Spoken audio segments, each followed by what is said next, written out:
এতিয়া আজি আমি গড় বিচ্যুতি অৰ্থাৎ এভাৰেজ ডিভিয়েশ্যন নিৰ্ণয় কৰিম।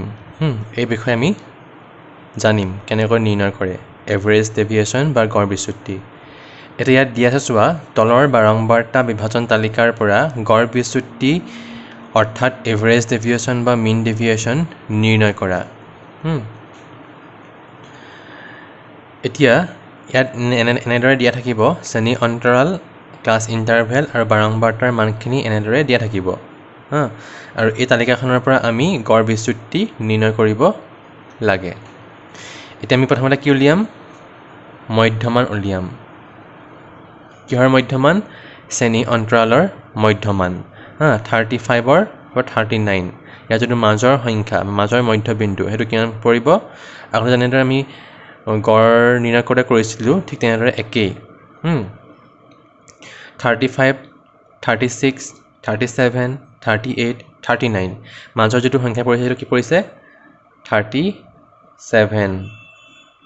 ঠিক তেনেদৰে 30ৰ পৰা 34, 30ৰ পৰা 34লৈকে 5টা সংখ্যা আছে আৰু ইয়াৰ মাজৰ মধ্যবিন্দু কিমান হ'ব?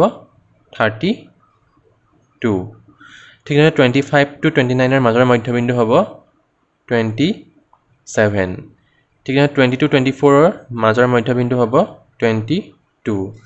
15 to 19ৰ মাজৰ মধ্যবিন্দু কিমান হ'ব? 17। আৰু 10 to 14ৰ মাজৰ মধ্যবিন্দু হ'ব 12। হ'ল, ইয়ালৈকে বুজি পালোঁ। নেক্সট আহিব এফ এক্স। এফ এক্স মানে কি?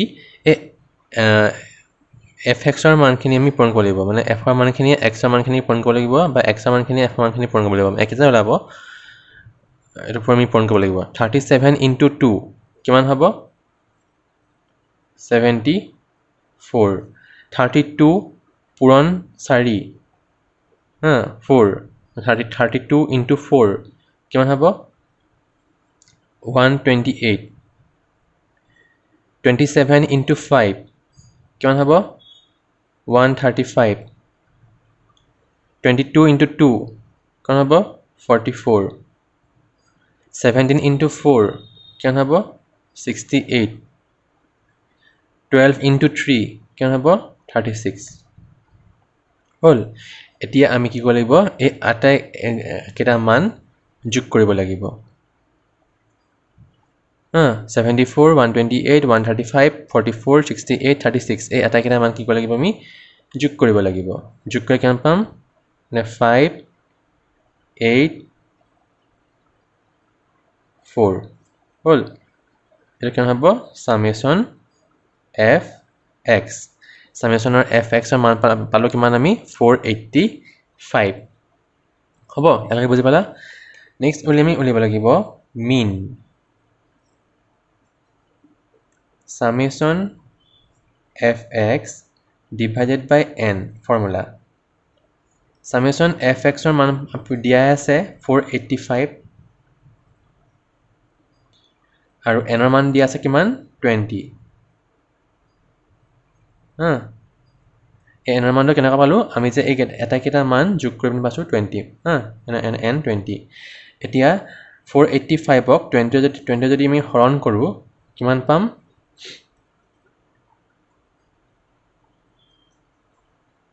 24.25 হ'ব। 24.25 পালোঁ আমি মিনটো।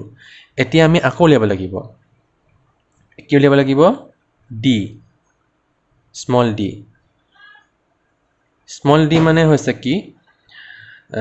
X minus M. X minus M. X minus M. X minus M মানে হৈছে এই 37, এই এক্সৰ মানখিনিয়ে কি কৰিব লাগিব? এই 24.25 পালোঁ এম ইনটু এইটো কি কৰিব লাগিব? বিয়োগ কৰিব লাগিব। মানে 37 মাইনাছ 24.25। 37 মাইনাছ 24.25 কিমান হ'ব? 12.75 বিয়োগ কৰি দিলে। নেক্সটটো আছে 32 মাইনাছ 24.25 কিমান হ'ব? 7.25 7.5 নেক্সট কিমান দিয়া আছে 27 minus 24.25 কিমান হ'ব 2.75 এইখিনি প্লাছ দেই প্লাছৰ হৈ কৰিছোঁ তাত দিয়া আছে 22 minus 24.25 এইটো মাইনাছত ওলাব মাইনাছ কিমান হ'ব 2.25 নেক্সট কিমান দিয়া আছে 17 minus 24.25 কিমান হ'ব minus 7.25 আৰু লাষ্টত কিমান দিয়া আছে 12 minus 24.25 বাট মাইনাছত ওলাব কিমান হ'ব ওলাব 12.25 হ'ব এতিয়া আমি উলিয়াব লাগিব এফ ডি মান হা এই এফৰ মানখিনিয়ে এই ডি মানখিনি আমি কি কৰিব লাগিব পূৰণ কৰিব লাগিব ইনটু কৰিব লাগিব এতিয়া যদি আমি ইনটু কৰোঁ 12.75 ইনটু 2 কিমান হ'ব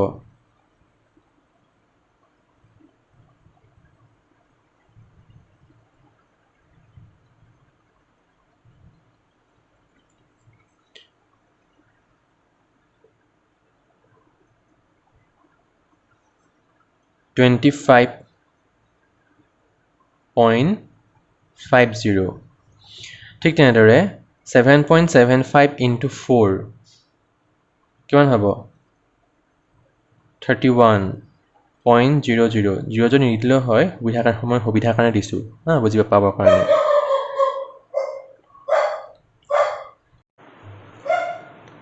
এতিয়া 2.75 ইনটু 5 কিমান হ'বতো 13.75 minus 2.25 into 2 কিমান হ'ব 4.50 7.25 into 4 কিমান হ'ব 29.00 আৰু 12.25 into 2 3 কিমান হ'ব 36.75